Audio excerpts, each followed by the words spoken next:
Oremos también. Segunda de Corintios capítulo 5, hoy a lo mejor rompo el ciclo de lo que son sermones de temporada. Yo le dejo eso al pastor rector y ciertamente tenía en mi corazón inquietud de tocar este pasaje, pero gloria al nombre del Señor. Segunda de Corintios capítulo 5 versos del 11 al 21 y capítulo 6 verso 1. Este pasaje bíblico yo lo divido en dos sermones, y yo decía, si me da tiempo toco todo el pasaje, pero si no, y yo creo que no, porque ya son las 9:10.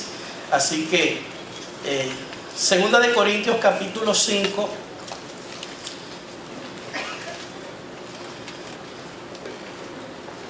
amén. Amén. Dice la palabra del Señor: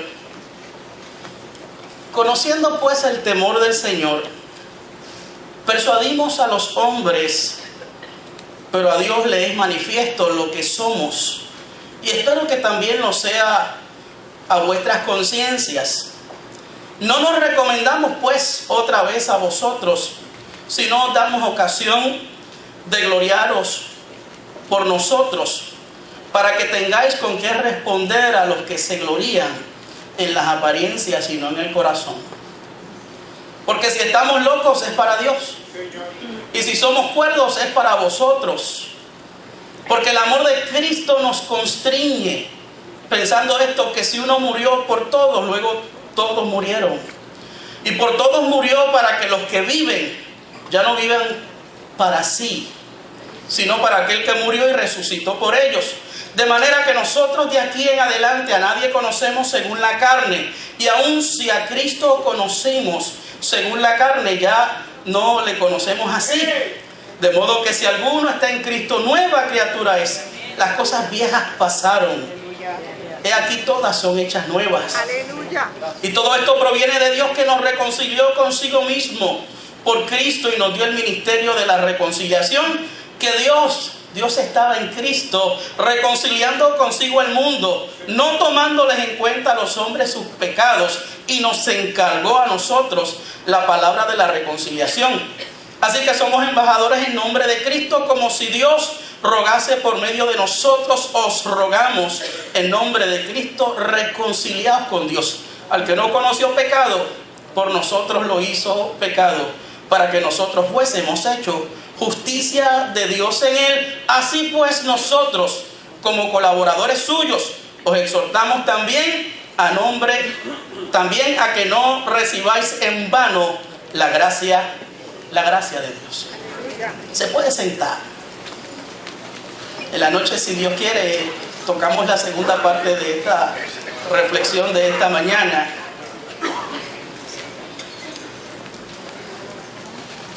Estudiando esta porción de la Escritura,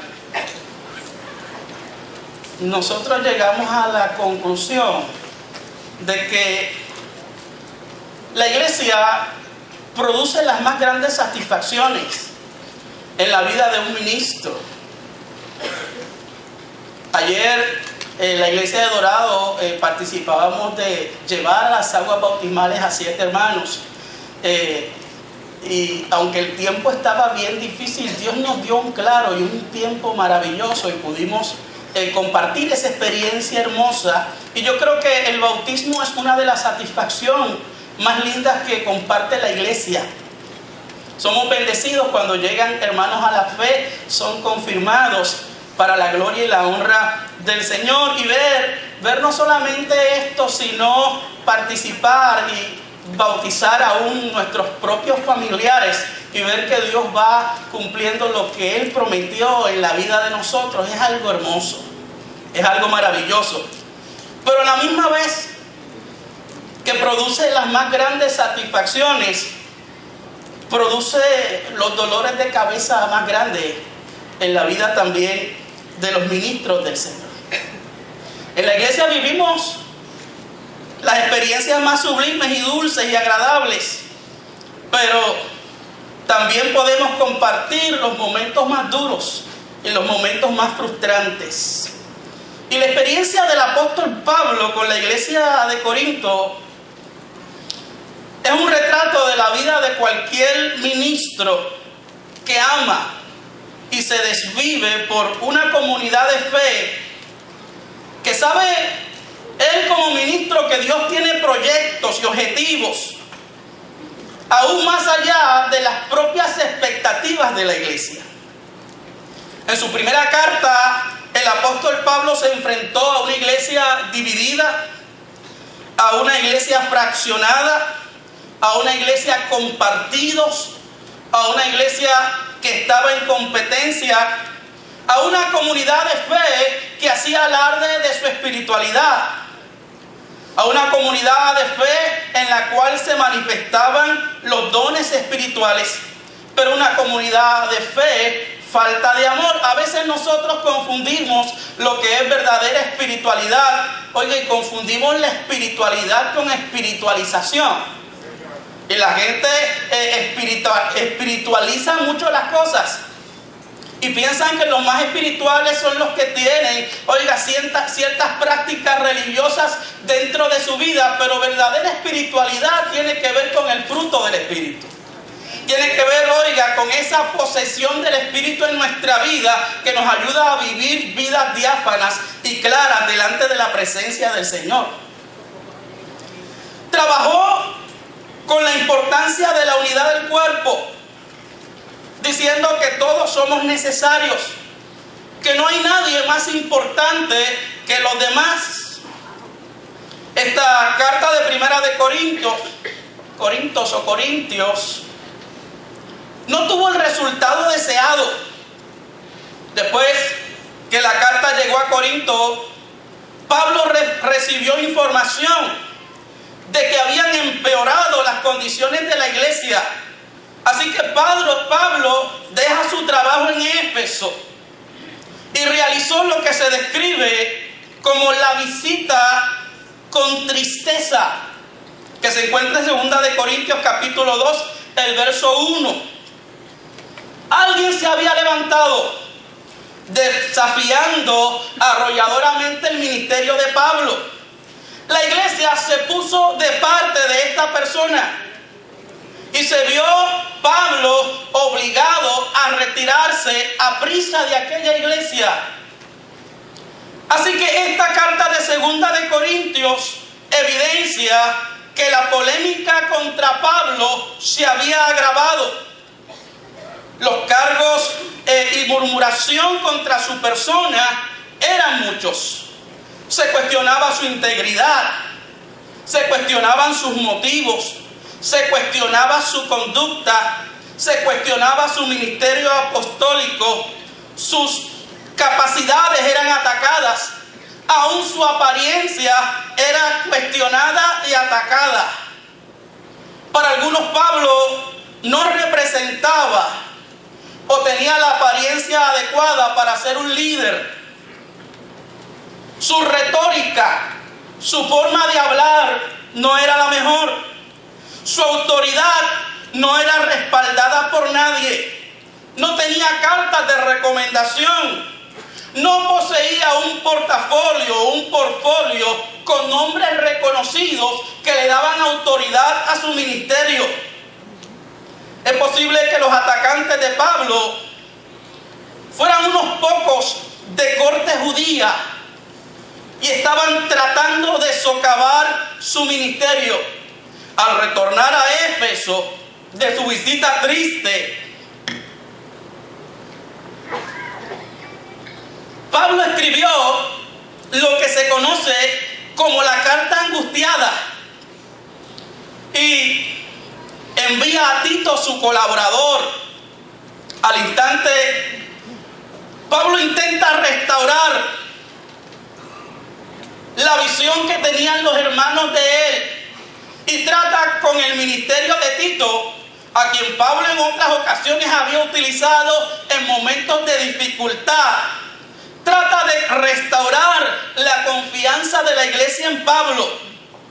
Mire, la angustia mental que vivió el apóstol Pablo fue muy dura. Usted sabe lo que es quemarse las pestañas trabajando por una comunidad de fe. Usted sabe lo que es vivir desvelos, vivir situaciones difíciles. Usted sabe lo que es dejar todo para que una comunidad de fe pueda lograr sus propósitos en la vida y lo que Dios quiere hacer con ellos. Y que estas personas, oiga, pongan en tela de juicio su ministerio, pongan en tela de juicio sus motivaciones. Pablo vivió una presión emocional muy fuerte, al punto de que aquello le estorbó.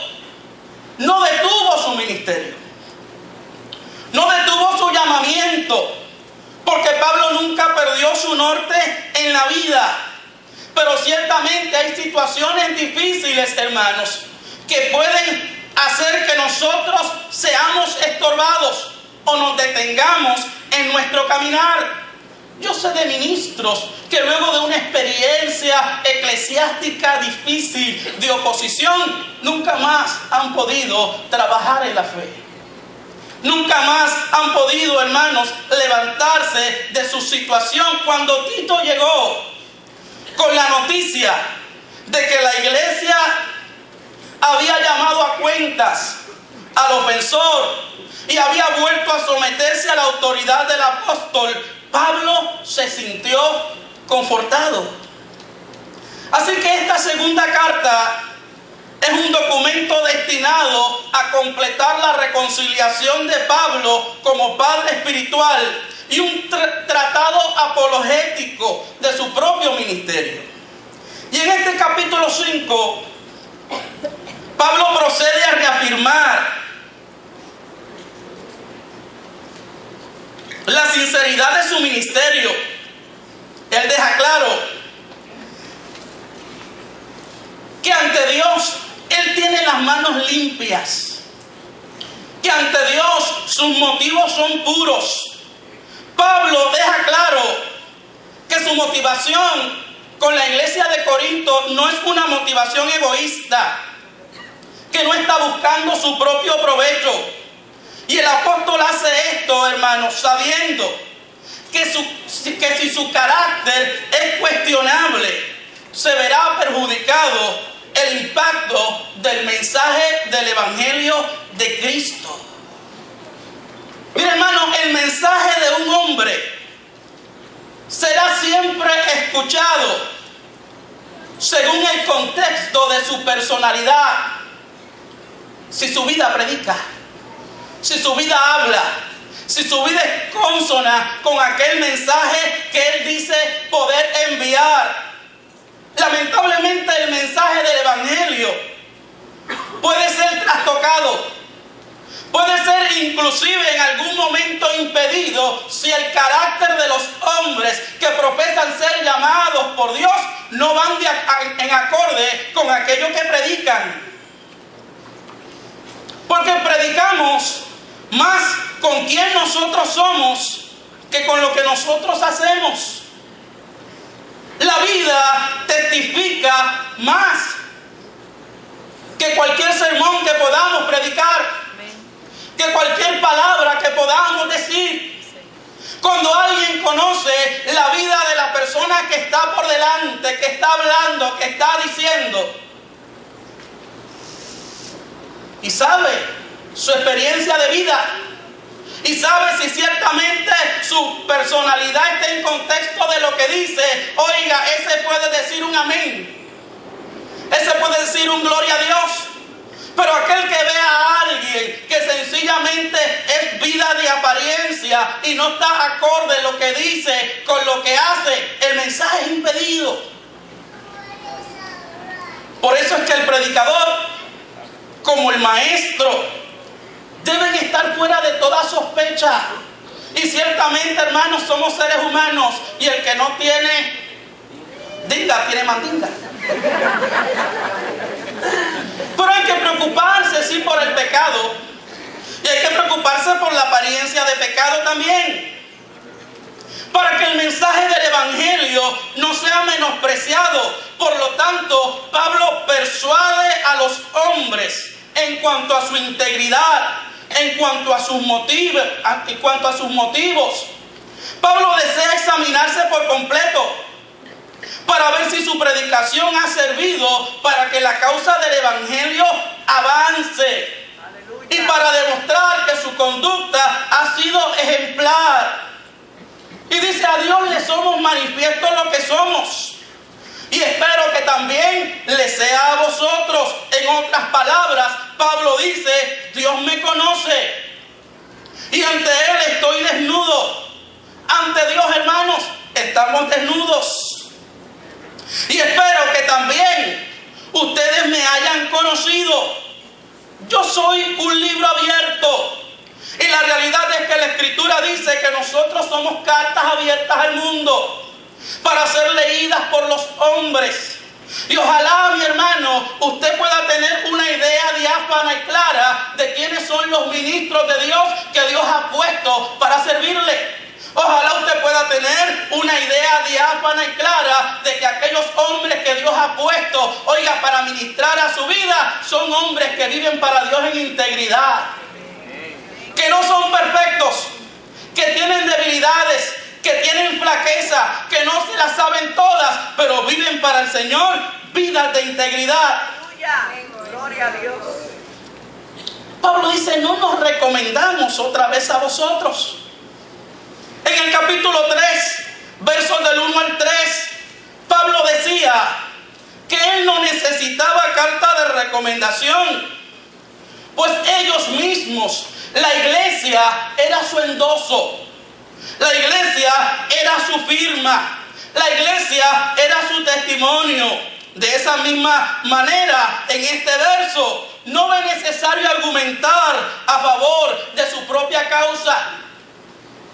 No es necesario tener que hacer esa defensa. Oiga, porque ciertamente la iglesia era testigos de su ministerio. Le dice: ustedes son los que deben decir a sus adversarios acerca de la autenticidad del ministerio paulino. Ustedes son los que tienen que atestiguar acerca de mi integridad, acerca de lo que yo he realizado en la vida de la iglesia. Ciertamente Pablo no busca gloria para él.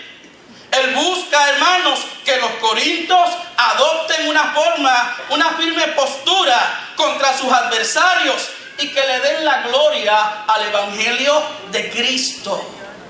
No hay nada más triste para el evangelio, oiga, que una iglesia que esté en polémica, que esté en división, que esté en contienda, que esté en argumentación todo el tiempo y en crítica. Eso no bendice ni hace bien al evangelio. Hermanos, la gloria es del Señor. Amén. La gloria es de Dios. Inclusive la Biblia nos dice que si alguien se gloríe en el Señor. Pablo es un hombre exento de protagonismo. Sus adversarios se gloriaban en sus credenciales. Sus adversarios se gloriaban, oigan, que tenían firmas en su portafolio de personas de renombre. La jactancia de los adversarios de Pablo era una hueca, pues su mensaje solo tocaba lo externo. Por eso los comentaristas dicen que posiblemente era un grupo de judaizantes que se levantaron en contra de él.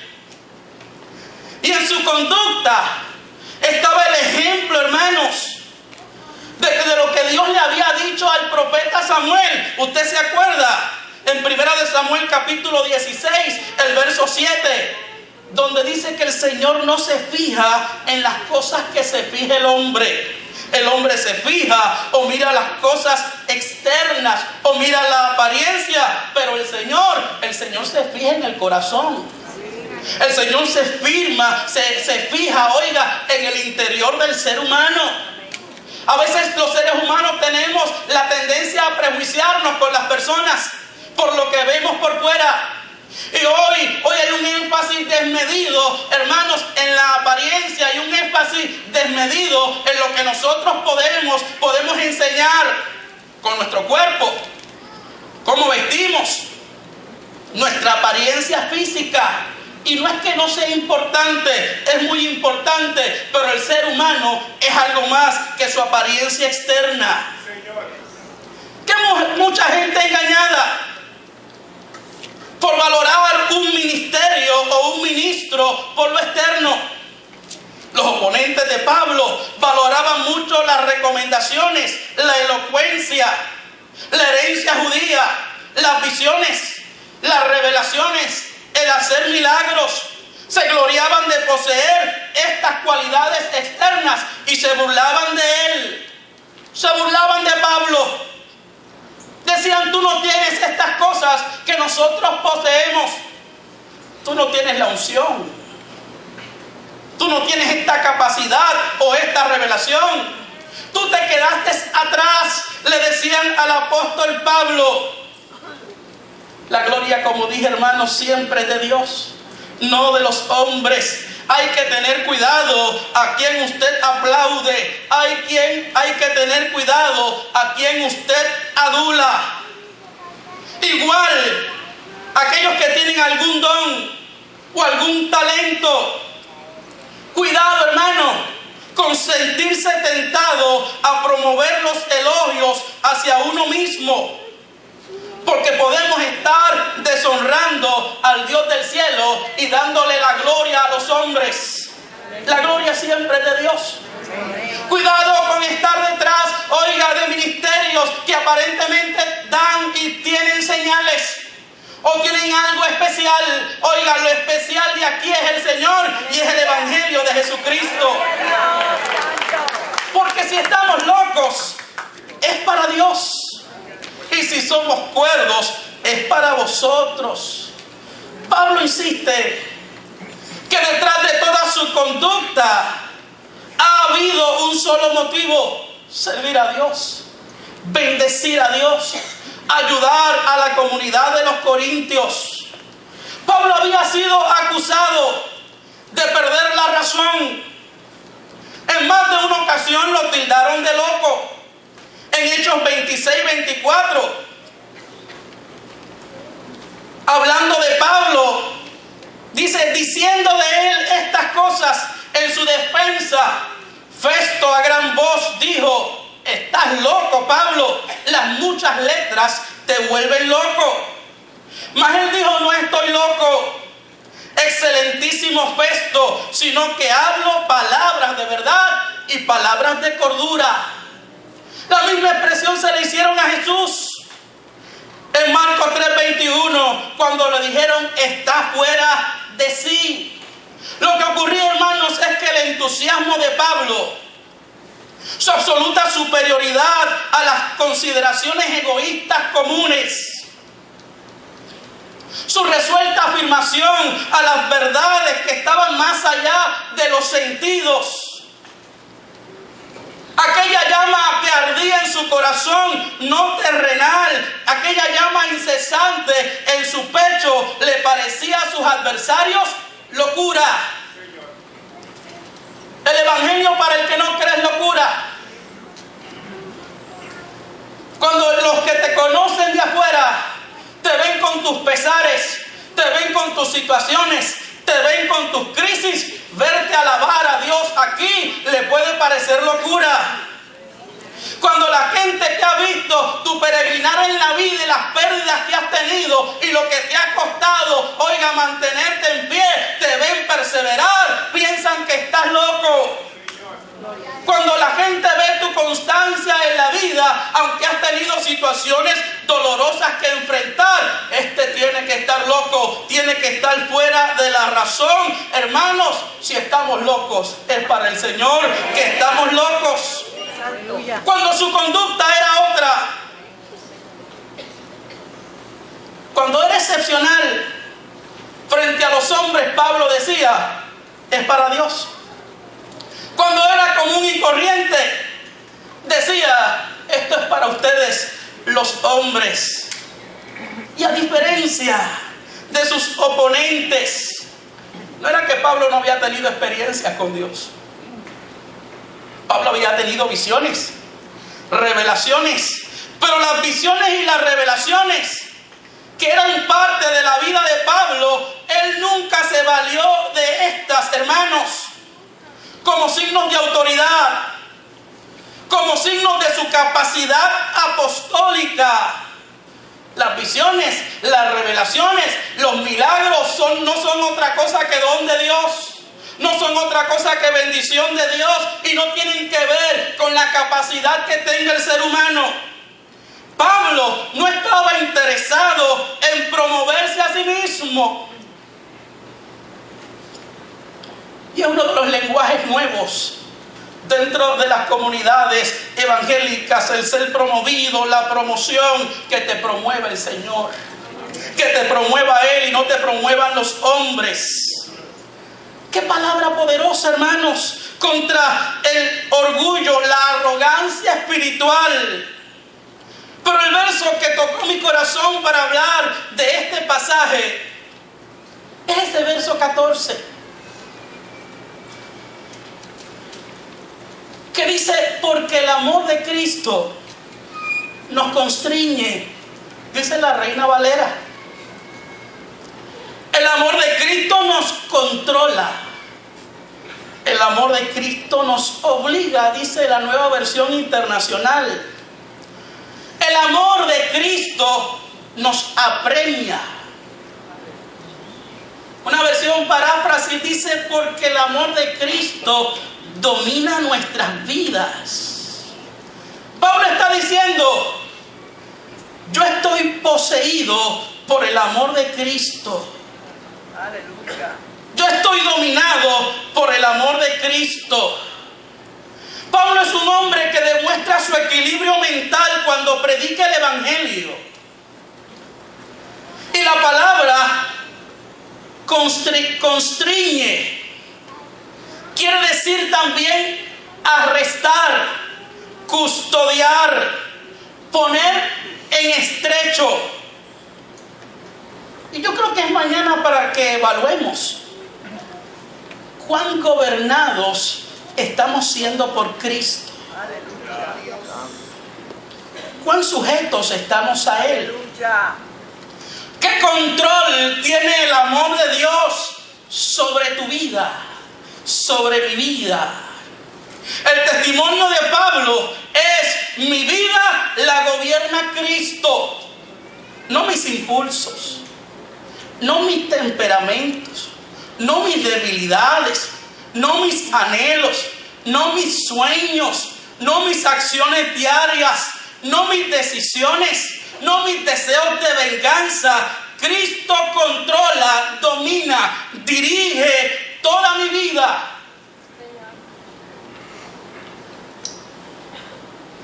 Y no hay lugar para brincar verjas. No hay break para poner en mute.